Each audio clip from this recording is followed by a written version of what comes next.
What a big game in Minnesota this weekend. We're talking about it later with the governor of Minnesota. Tim Walz is joining us, so we're doing a couple of Minnesota conversations to start this.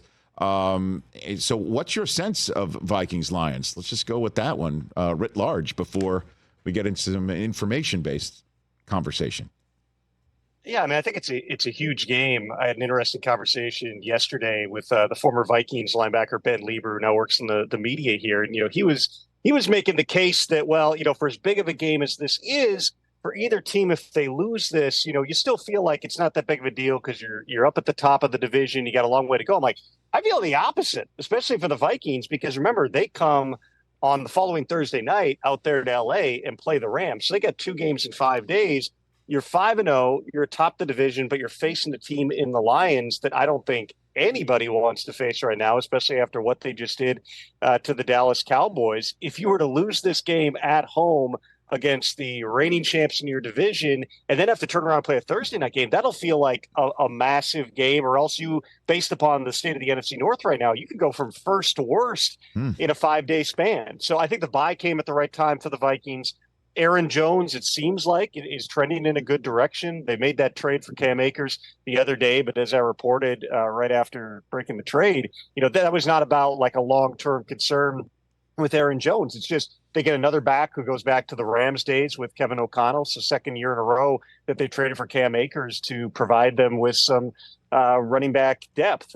Sam Darnold's been beat up. He had the knee, and then he got hit on the knee again in the London game, and so he was a little bit gimpy here. But they're pretty healthy as a team. And they could be getting T.J. Hawkinson back here as well. For the Lions, they're so tough, and the way that they went into Dallas, and Rich, I don't know if that was a Dan Campbell getting his revenge for as a former Cowboy player not getting an opportunity to get that job some years ago. I don't know if that was Ben Johnson just with pure revenge at the officials for calling back a tackle eligible touchdown by running not 1, not 2, but 3 tackle eligible plays in that game, including a hook and ladder to Penei Sewell.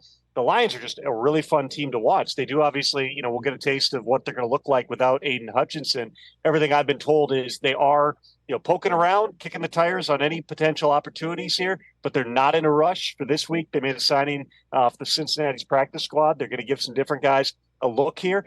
Brad Holmes is an aggressive GM. I fully anticipate he's going to continue to explore potential edge rush opportunities here, but you look at the rest of that team, you look at the way they responded in that game. Aiden Hutchinson goes down with just an absolutely gruesome looking injury. They did not miss a beat and kept pounding the Cowboys into the turf. Is it possible Hassan Reddick could wind up there? Where are we on the Hassan Reddick as a chance to find a new home thanks to Drew Rosenhaus's arrival front? Where are we on that front, Tom?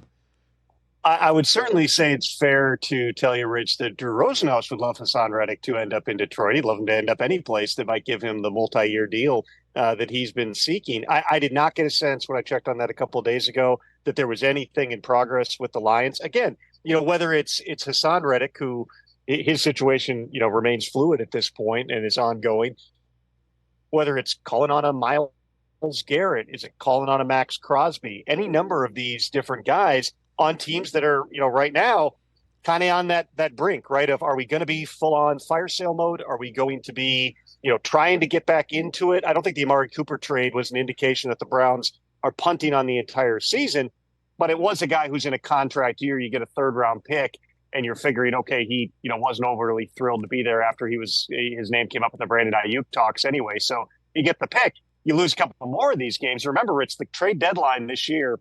After years of discussion of the GM advisory committee, they did move it back a week. So it's now on November 5th, which means you have 3 games instead of 2 left for some of these teams to figure out, okay, should we be in buy mode? Should we be in sell mode? Should we stand pat? Teams will have a little bit more information, and that quite possibly, Rich, is going to lead to more activity over the next 18 days here. Catch the Rich Eisen Show every single day on the Roku Channel, 12 to 3 Eastern, for free.